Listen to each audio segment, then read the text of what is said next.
Ever watched an isekai and thought, "Piffed, I could totally survive that"? Yeah, me too.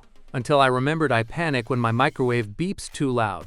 Welcome to Anime Isekai Worlds, ranked by how fast I die in them, aka the official speedrun of my untimely fictional death. We're diving into the most iconic alternate world, judging them not by how cool they look or how powerful the MC is, but by how quickly I would perish trying to survive there with my squishy, non-anime protagonist energy. This isn't your average power fantasy. This is a survival horror checklist featuring overpowered slime kingdoms, demon-infested death loop, MMO prison societies, and fantasy worlds where the frogs are more dangerous than dragons. We'll be ranking these worlds based on survival difficulty, average life expectancy, and how long it would take me to say nope and curl up into a ball. And of course, I've got stats, memes, and irrational fear-based math to back up every rating. So if you've ever wanted to know where you'd thrive or immediately get turned into NPC mulch, this list is for you. Will I last long enough to learn magic? Or will I get isekai'd straight into a job application for McFantasies? Let's find out!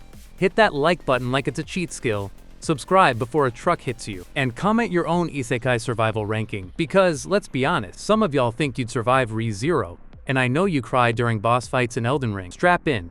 We're going on a wild ride across 10 isekai worlds, and spoiler alert, I die in most of them. Starting the list with number 10. No game, no life. I lost at rock, paper, scissors and died. Average life expectancy, 2 days. Survival difficulty, 7 out of 10 RN Jesus take the wheel. Welcome to Disboard, a world where all conflict is settled by games. Sounds fun, right? Wrong, because everyone here has a 200 plus IQ, and I'm out here playing Uno like it's high stakes poker. In this world, if you want food, money, a place to sleep, or even citizenship, you better outsmart people who've turned Connect 4 into psychological warfare. Lose? Boom. Homeless.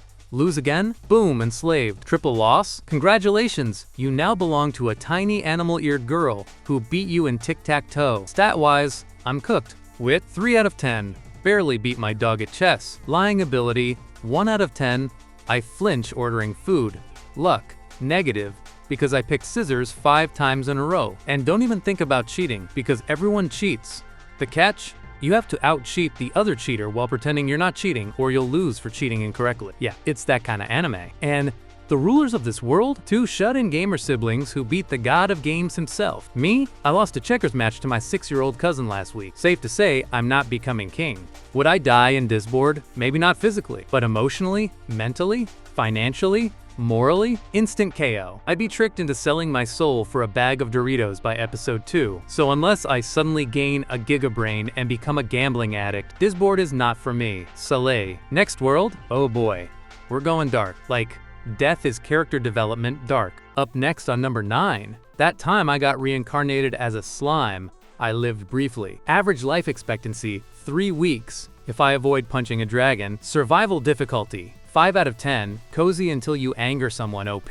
Alright, now we're talking. Reincarnated as a slime? Sounds like a joke, right? But plot twist, this slime is the most broken entity in anime history. Dude just casually eats dragons, gains their powers, builds a utopia with monster waifus, and gets worshipped like a gelatinous Buddha. Now if I got Rimuru's exact setup, I might be chillin'. But since this is me getting isekai'd and not the cheat code reincarnation package, let's be honest, I'm gonna be reincarnated as a twig, not a slime. And even if I'm human, this world is deceptively peaceful. 1 minute you're trading rice balls with goblins. The next, you're caught in a turf war between demon lords, ogres, magical samurai, and something called a storm dragon. Bro, I couldn't even survive a dodgeball game in gym class. How am I tanking demon lords? Stat breakdown. Combat skill, 2 out of 10, I cry during boss fight. Diplomacy, 5 out of 10, depends on caffeine intake. Magic affinity, most likely none type. The town of Tempest is kind of a utopia, yeah, but only because Rimuru one-shot every problem. Remove him from the equation,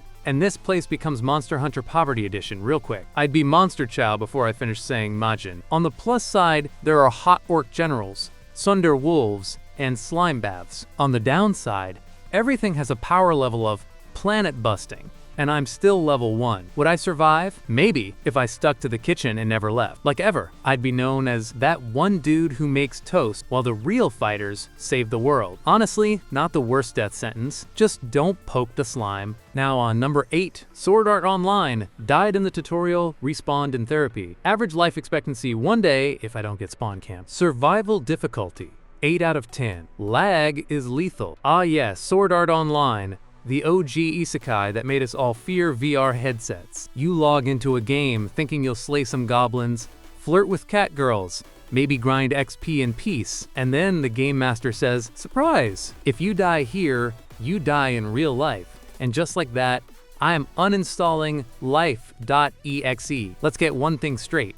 I am not Kirito. I do not dual wield anything except regret and insomnia. The second I see a boar in the beginner zone, I'm already screaming, log out. Oh wait, you can't. This game requires real reflexes, sword skills, and nerves of steel. Me? I panic dodge and roll off cliffs. Combat system too complicated. UI confusing. HP bar already gone. Stat breakdown. Reflexes 3 out of 10. Lag in real life. Strategy 6 out of 10. I watch anime.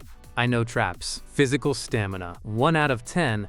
Winded after standing up too fast. Sure, some people built cabins, got married, and cooked in-game. That's cute, but there were also literal player-killing guilds. Dungeon bosses that needed 30-man raid, and floor 100 was basically hell with extra steps. I'm the guy getting yeeted by a level 2 rat. My respawn timer is permanent. Even the food mechanics are stress-inducing. You have to cook manually or your taste buds suffer. That's right, digital food tastes bad.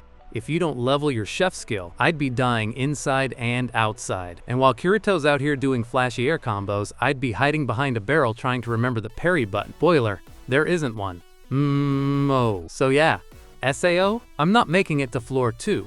I'm getting clapped in the tutorial boss fight and remembered as random player number 4383 died screaming, VR is canceled. Permanently. Up next on number 7, jobless reincarnation, peak fantasy, midlife choices, average life expectancy 4 months if I keep my mouth shut. Survival difficulty 6.5 out of 10. Horny danger is still danger. Alright, let's talk about jobless reincarnation. The anime that asks, what if a degenerate NEET got a second chance in a magic world and still made questionable choices? And let me tell you, I wouldn't last long.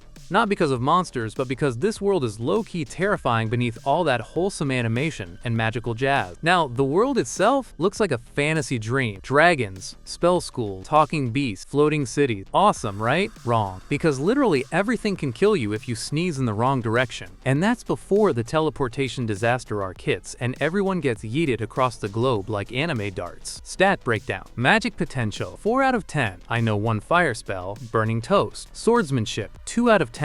I've held a stick once. Street smarts, 7 out of 10. I wouldn't trust a talking demon that easily. Best case scenario? I become a book nerd and study spells all day with Roxy as my tutor. Worst case? I get teleported to Demon Continent and end up being a chew toy for a giant lizard with PTSD. Also, can we talk about the social danger? Every noble has 16 secrets, assassins for hire, and a tragic backstory. There's always some child emperor with a sword and no chill. I'd say one wrong thing at a banquet and end up 6 feet under, politely. And even if I'm magically talented, I'd still die in a duel, because this world has kids throwing fireballs at age 5 like it's a school sport. My body would not be ready. This world is survivable. if you're smart, quiet, magically gifted, and not in any way a main character. Me? I'd probably try to pet a weird animal and get cursed. So yeah, I'd live longer than SAO, but not long enough to pay rent. On number 6, The Rising of the Shield Hero. I parried trauma and still died. Average life expectancy 2 weeks if I don't get framed first. Survival difficulty 7.5 out of 10. Betrayal damage is critical, so you get summoned to a fantasy world with 3 other guys to be one of 4 legendary heroes. Sick, right? But then you find out you're the shield hero, aka the group's meat shield and emotional punching bag. And before you even get to your first battle, you're falsely accused, canceled harder than a celebrity tweet from 2012, and thrown into the wild with literally 0 offense. I wouldn't even make it to the tutorial slime. I'd still be in jail arguing, wait, I didn't do anything, while the sword guy's out there speedrunning side quests and collecting fangirls. Stat breakdown. Attack, 0 out of 10. I can't even punch without a sword. Defense, 3 out of 10. I flinch at dodgeballs. Public opinion, negative 9,000. Even the NPCs hate you. Sure, Naofumi becomes OP later, but only after being emotionally shattered, betrayed, and covered in monster blood like it's a spa treatment. I don't have the patience for that arc. I'd quit the hero job and go raise chickens in a far-off village. That is, if the next wave of Cataclysm doesn't delete my soul. Also, let's not forget the actual gameplay mechanics in this world are brutal. No express sharing, random difficulty spikes, and the other 3 heroes are out here cheesing the system like it's a gacha game. I'm just trying not to get stabbed for being the shield dude. And don't get me started on the Philolial. Cute? Yes, but those birds will run you over at Mach 10 if you mess up their snacks. So unless I magically unlock the shield if I don't die on day 1, I'm cooked. The betrayal trauma would send me straight to therapy, which doesn't even exist here. Only swords, magic, and salty noble. Conclusion: Shield Hero World is a no from me. I ain't dying for people who hate me on sight. On number 5, Konosuba, blessed with terrible luck. Average life expectancy about 3 days, if you count laughter as survival. Survival difficulty, 7 out of 10. The chaos will kill you faster than monsters. Welcome to Konosuba, where you're reborn in a fantasy world, only to find out your party is a disaster waiting to happen. You're not just fighting monsters here. You're fighting your friends, bad decisions, and a goddess who somehow passed her driving test. Stat breakdown. Combat skill, 3 out of 10. Kazuma's like a potato with a sword. Team reliability, -100 out of 10. Aqua heals like she's auditioning for How Not to Support. Disaster magnet level, 9,000. Explosion magic, more like explosion everything. In this world, your average day looks like this. Accidentally blow up your own town with explosive magic, argue over who gets to loot the shiny sword, and get betrayed by a giant frog. Seriously. Death is not just a threat, it's the punchline. Aqua, the goddess, who's supposed to guide you, is basically a walking meme factory. She's got all the divine powers, but uses them mostly to ruin Kazuma's life, or flood the dungeon twice. Megumin? Explosion spell once per day, then she's useless until tomorrow. Darkness? A masochist who probably enjoys getting hit more than she should, too. If I landed here, I'd probably last 2 seconds before dying from Aqua's divine incompetence, or Megumin's overenthusiastic boom. But hey, if you love chaos, laughter, and a never-ending string of bad decisions, this is your world. The monsters might not get you, but your friends definitely will. Survival in Konosuba is less about skill, more about how many times you can respawn without losing your sanity. Spoiler, not many. On number 4, ReZero. Respawn, regret, repeat. Average life expectancy 5 minutes, unless I'm plot protected. Survival difficulty 10 out of 10, mental HP, deleted. Welcome to ReZero, where you get isekai'd into a magical world and, wait for it, get the power to come back to life every time you die. Sounds OP, right? Wrong, because every death hurt a lot, and you remember all of it. Easy. This world is basically Dark Souls meets Groundhog Day but with waifus and significantly more existential dread. Subaru dies so often, I swear his soul has a punch card for the afterlife. 5th death? Congrats! Your next one's free. Stat breakdown. Combat skill, 2 out of 10. I can swing, but I miss. Emotional stability, -20 out of 10. Cried during up and bolt. Plot armor, 0 out of 10. I am not Subaru. I don't have the drip. Every time you mess up, even a little, you restart at your last save point. Like life's the worst gacha RNG game ever. Did you sneeze wrong in front of a noble? Die. Forgot a name? Die.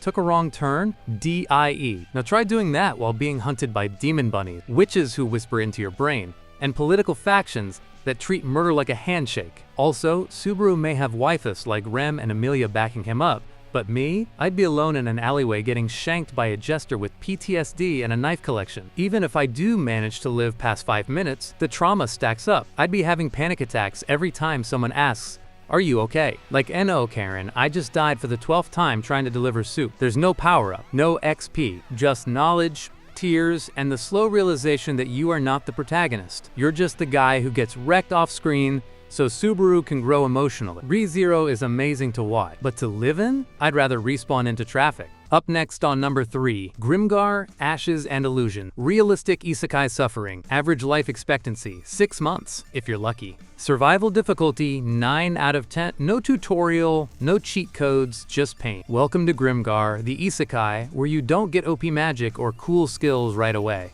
Nope. You get dirt, despair, and the slow, painful grind of actually learning to survive. It's basically the realistic mode of fantasy worlds, where your sword swings like a noodle and monsters hit like trucks. Stat breakdown. Combat effectiveness, 2 out of 10. I trip over my own feet. Emotional stability, 1 out of 10. The crying is real. Chances of not getting eaten, 3 out of 10. The goblins have PTSD and no chill. Here, every fight feels like a near-death experience. You're not the hero. You're just some random noob learning that fantasy life isn't all glory. It's cold, it's brutal, and the monsters don't wait for you to level up. The characters are sweet, sure, but but they're also traumatized and confused. No flashy transformations or instant boss kills, just slow, bloody survival and watching your friends get hurt. It's like an RPG where you forgot to read the tutorial and accidentally walked into the dark forest on day one. If I got dumped here, I'd probably spend most days crying, eating slop, and trying not to get stabbed by an orc with anger issues. Grimgar isn't for the faint-hearted. It's the isekai where you learn how hard real survival is. No shortcuts, no save points, just pure grit. On number 2, Log Horizon. Strategy or die trying. Average life expectancy varies wildly, depends on your raid leader.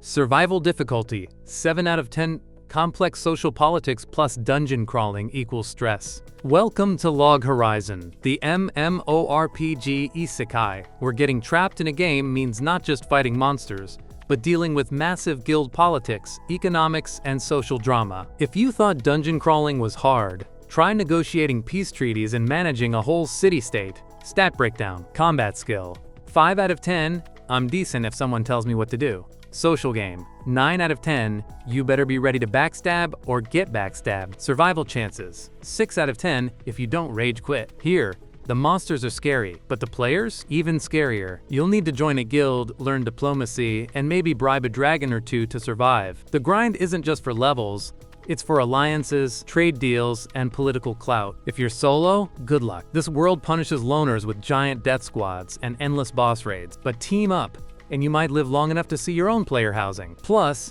the economic systems get so complex, you might end up as a tax collector instead of a hero, which honestly sounds less deadly, but also less fun. So if you want a real challenge, this isekai demands brains and brawn. The monsters aren't the only enemies. Trust no one, plan 5 moves ahead, and pray your raid healer doesn't rage quit. Finally, at the top of the list on number 1. Overlord. Boss fight me, but worse.